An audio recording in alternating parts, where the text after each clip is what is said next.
Broadcasting from the business capital of the world, this is the Podcast Business News Network.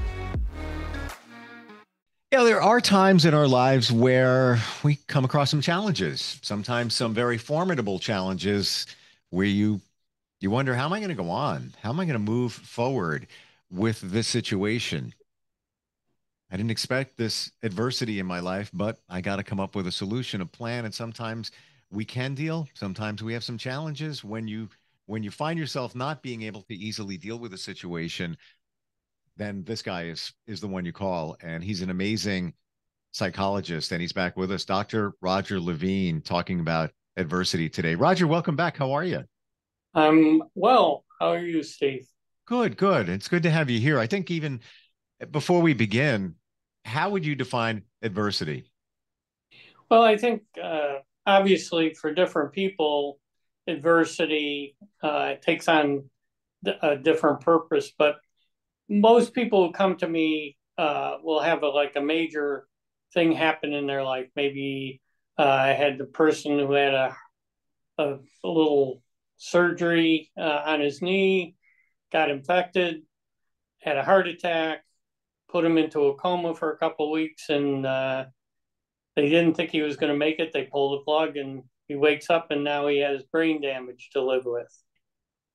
So now he Wow. has to figure out how to go from being a successful business guy to a person with brain damage, or there's lots of times medical mistakes can lead to it, or even just major life changes like a divorce later in life, those kinds of things. Uh, Family member has dementia, and now you have to live with the sadness that goes along with that. But I guess I would talk about any time where life is going to be hard for a period of time. Does it happen to all of us? I mean, what are the chances of us getting through life, getting older, without having to deal with anything major in our lives? Well, I think that's a hope we all have, but most people are surprised when their little turn at the crap wheel shows up. I'm thinking back to everybody that I know, and if you consider, like you mentioned, a divorce later in life, adversity, that and everything else, I think just about everybody I know has dealt with some type of adversity, whether it's a sickness, whether it's an illness, whether a divorce, all of that. It almost sounds like all of us will be through it or deal with it at one point in our lives. Do you think that would be fair to say? I think that's fair to say. I guess the big question is how well are we going to go through it and how much suffering? Because rarely do we sign up for it. Right. Yeah. And then when you say suffering, that really is on the individual. You don't have to suffer through something like that. It's how you look at it. Is it easy? No. You you may have some challenges in the beginning and then realize, oh, you know what, I can kind of navigate through this. But what's what's the first thing you talk about with somebody that comes to you explaining their adverse situation? I think the first thing that I like to dispel is the notion that you can go back to the way things used to be. Hmm. Yeah. Yeah. There's no such thing as going back, because lots of times people will want to put themselves back in the position before it happened, whether it's an injury or a job situation or whatever. So if your goal is to go back, you're going to be pretty frustrated. Yeah. It's there's a there's a phrase, you can't go back. It's just, and even if you could or find a way to somehow get back to sort of what it was like, it's never the same. It's never going, it's because life is full of change. It's, even if you're faced with a divorce, it looks like it's going to happen. It's, yeah, and the final, you navigate it. And then maybe you both decide, well, maybe we shouldn't do this. And I'm talking about the trigger was just about to be pulled. It's not going to be the same. It just isn't, because things are different. Correct. And I think what goes along with that is like, how can we use this situation to actually improve? How can we actually be better after this thing takes place? It's like the people who have heart attacks and then change their whole lifestyle to be Sure. healthy, right? So there's a lot of situations where, and that's no easy task, right? Like, even if I have a heart attack and I know now I need to eat differently, exercise, and have less stressful work. How do I actually do those things? Because if I knew how to do those things, I probably would have been doing them and not had the heart attack. And I know somebody that went for a routine checkup and they told him, well, wait a minute, uh, you need heart surgery immediately. It was a complete shock. And that was about 5 years ago, and it totally changed his life. Major procedure. He actually couldn't speak for, I believe, if I remember correctly, 4 months, because when they put the airway down, it just damaged his vocal cords. And he's a very vocal person. So that was a challenge, but it did change his life. I look at him now, and he's much more grounded. He always was, but much more. And also, he slowed things down a little bit, just to stop and smell the roses, if you will, just enjoy life a little bit more. Who who typically deals with adversity better than others? Well, people who are less materialistic and more spiritual do a better job. Hmm. In other words, if your goal in life is to be a good person and to do the right thing, the Stoics were really good about uh, defining, our real purpose in life is to be a good person, honest, equitable, all those kinds of things. If you have a major adverse event, what happens is it doesn't get in the way of you being a good person. And you have different beliefs, a different system where I truly believe if you're that person that you feel things will get better, you have a different type of faith. And I don't mean just religious faith, a faith in yourself, a faith in the universe that it's going to take care of you and support you and move you where you need to be or where you should be. Because a lot of people believe adversity pops up because there's a lesson to be learned. It was all part of the plan, if you will. And the converse is the person who's late 50s, early 60s, who has become materialistic, very security oriented. And now, if they lose their retirement or they lose their house or they lose the security of a relationship, if they have, or someone whose job, like in the case you have, maybe their job's dependent upon their voice. Mm. If they put their security and their purpose into a job or retirement or these kinds of things, what happens is when they have an adverse event that takes those things away, because that's where they put their faith, they have more trouble with the dealing with the divorce or the injury or whatever it is. It seems to me that if you want to better navigate an adverse situation, that you should be flexible. You be able to, move with the water, move with the tide, swim where you need to swim instead of going against the current. And I think so. Where this all comes back, you're absolutely right. Flexibility is important. This is where probably, being a person who regularly meditates and does reflection and has some kind of daily practice, they can kind of see those traits that are going to get in their way if adversity ever showed up. Say if you're, doing your daily meditation and you realize that you're getting very stressed by difficulties at work, right? Then you can realize, hey, am I like putting too much of my faith in work? Do I need to become more rounded? Or you find out that you're irritated quite often because people won't do what you think they ought to do. Am I becoming too rigid? Do I need to work on my flexibility? So one of the things is that if we know in the long term adversity is going to show up, what are the things that I need to do as a human being, as a person to grow so that I'm prepared for when life delivers its adversity?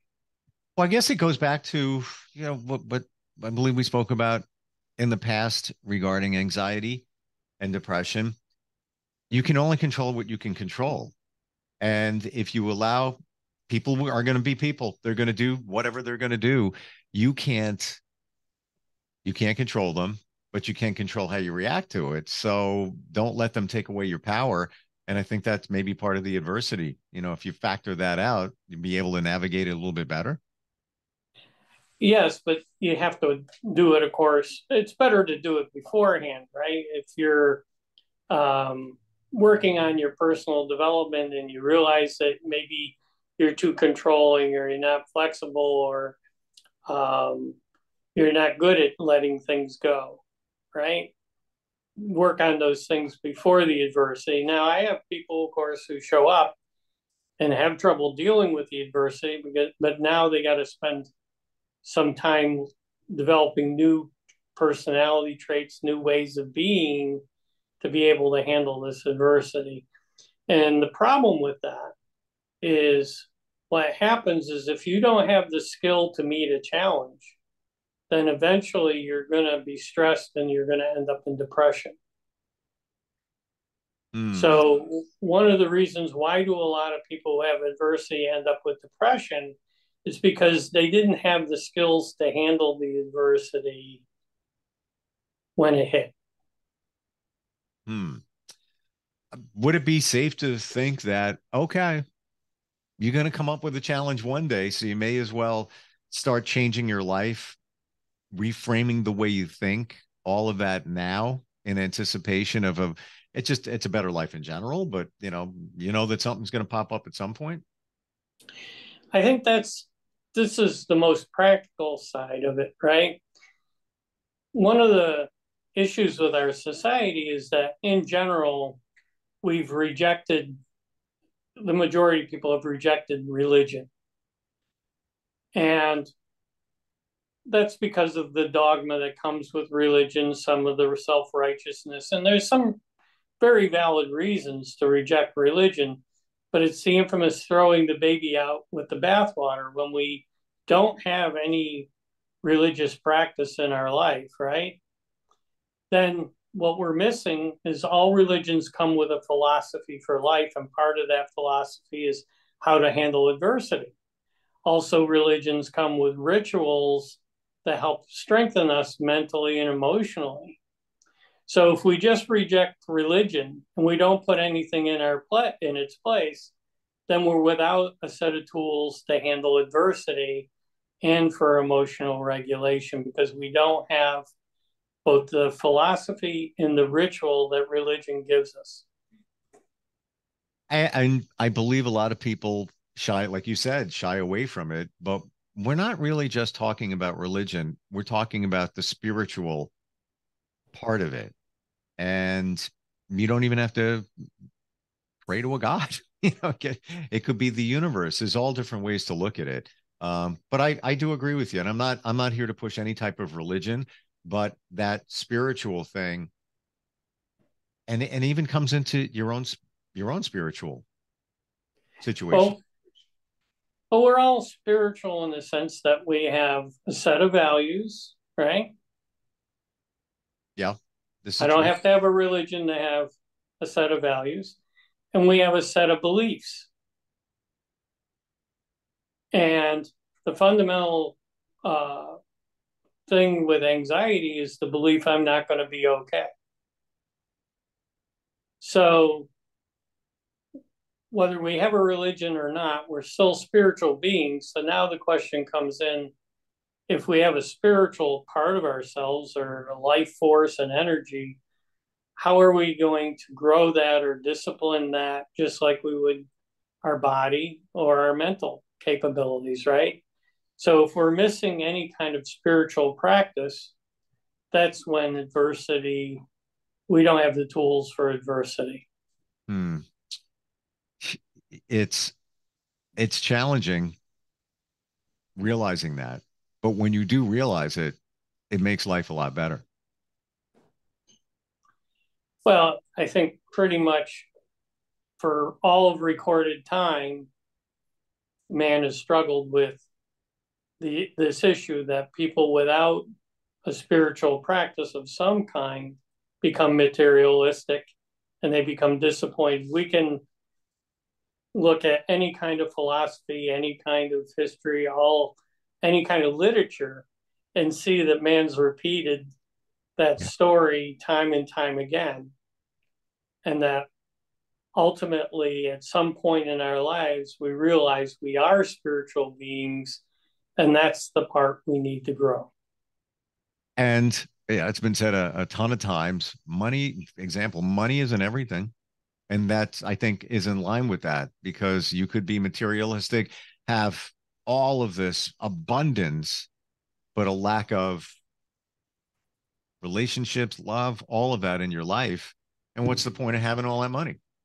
So I think that, in line with what we're talking about here.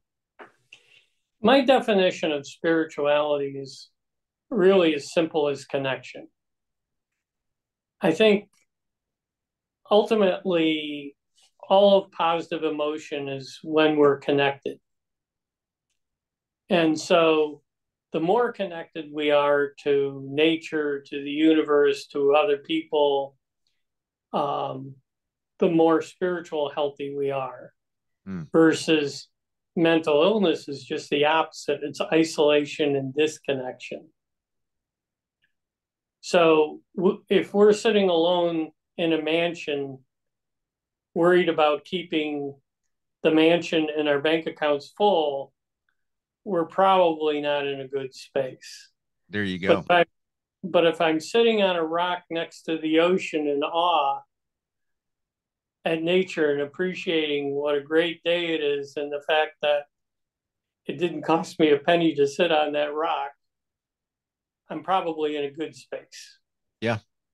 And knowing that good things are coming my way, because that is my belief. And whatever the good thing is, the good thing could be a whale popping out of the water while you're looking at the ocean sitting on that rock. And that's okay too, if that drives you and motivates you. Let's look at, I guess, best description, crisis control. Adverse situation comes up. Somebody, obviously, many people deal with anxiety. How do you navigate it at that, those pinnacle moments in the beginning and then onward? Well, I think the first thing is to accept discomfort. I feel like crap and I can't escape, and this is just the way it's going to be. It's going to be this way for some period of time, because the whole acceptance process is, first you deny, then you get angry, then you barter, and then eventually sadness. But none of those are a great set of emotions, right? And you need to move through that process of acceptance. And if you get stuck, say, in denial, or if you get stuck in anger, right? You're really frustrated. I really got to get this job back, or I really got to, get my retirement account full, whatever. You get stuck there and you get angry and frustrated, then you're not eventually going to move into acceptance, because once you accept the loss and you go through the sadness, then on the other side is your ability to connect with whatever your new life is going to be. So the first thing is to accept that, yeah, I'm going to have the suckies for a while, and I'm going to have to navigate through being angry and bartering and being sad before I get to the other side. When you say barter, what do you mean? Well, I think whenever we're in a bad situation, we try to mitigate it, right? Like, say you're going through a divorce, right? And you don't want to accept that you're going to lose half of your stuff. So you keep trying to negotiate for weeks and months with the other party, instead of just accepting, yeah, I'm going to be in a much tougher financial situation, or If, say you had a leg amputation, right? You instead of accepting that I'm going to go through a certain process and a prosthesis, you keep bartering with God. Why did this happen to me? Blah blah blah. Instead of just dealing with the loss and feeling the sadness and those kinds of things. Wow. It brings to mind there's a song that came out in the 80s and it was re-released in the last year because of a TV show.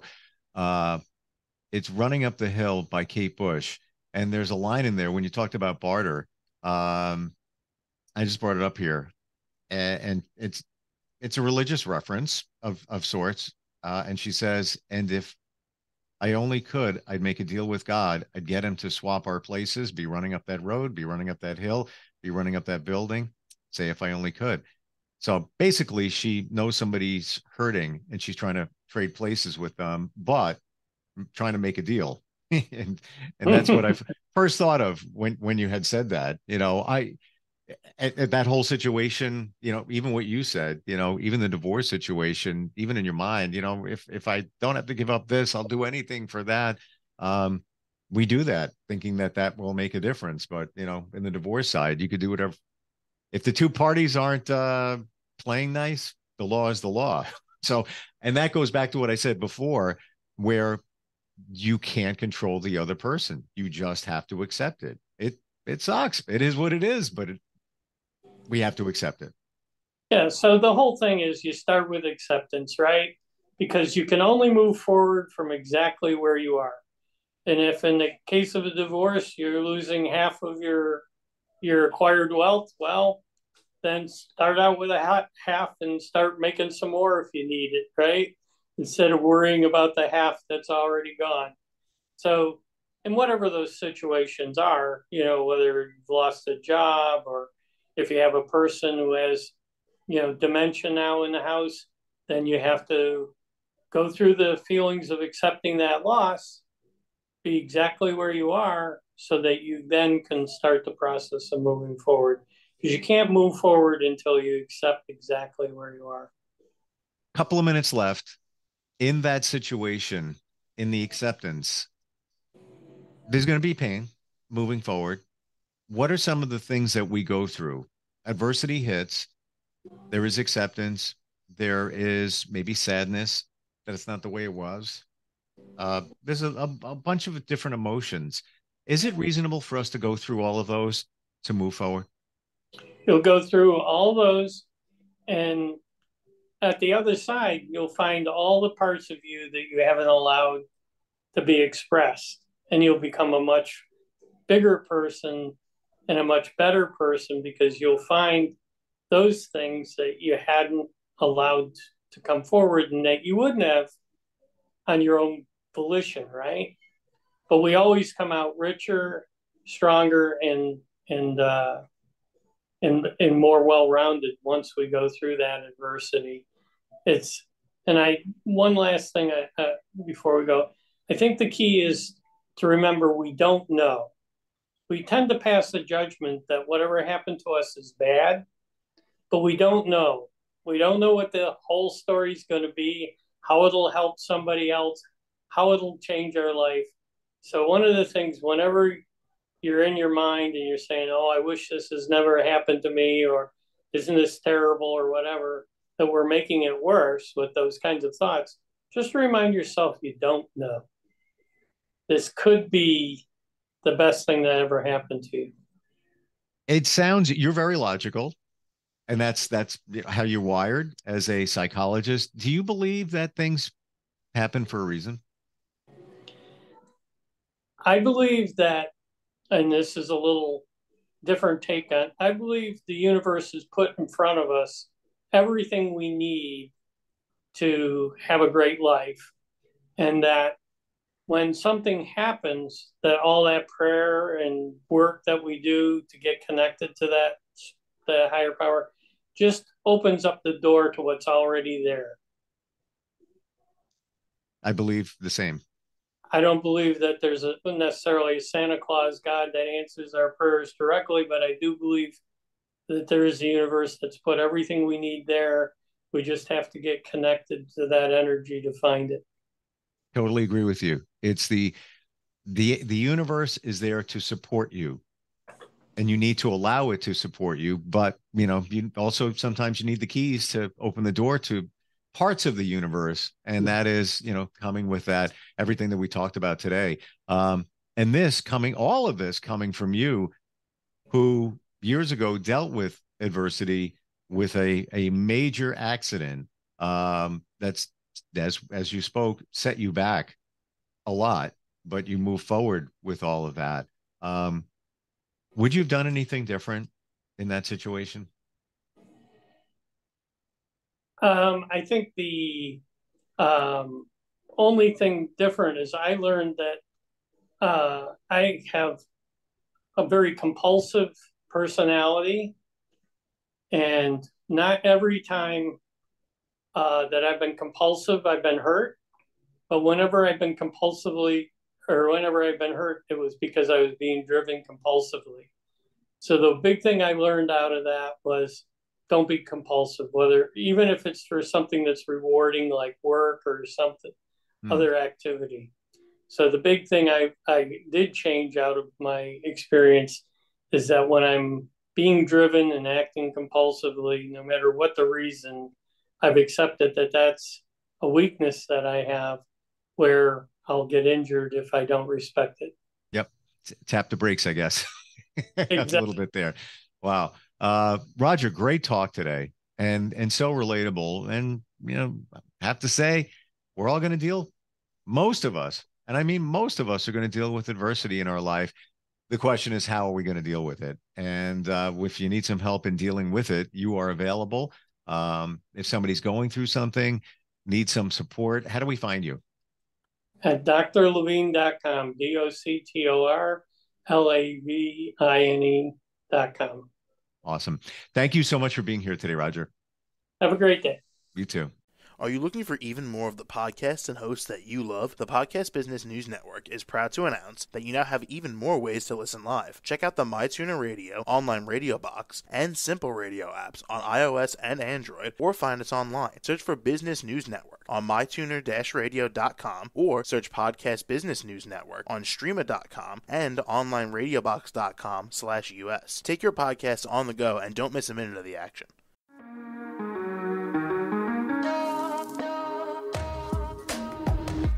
Broadcasting from the business capital of the world, this is the Podcast Business News Network. For nearly 2,000 severely injured veterans, everyday life has become filled with barriers. Day-to-day simple tasks can become pretty daunting. I have to carry my chair up 2 flights of steps or have somebody do it for me. What scares me the most is just the falling. When I'm struggling with my house, I think, to have that one great barrier just knocked down, it's crucial.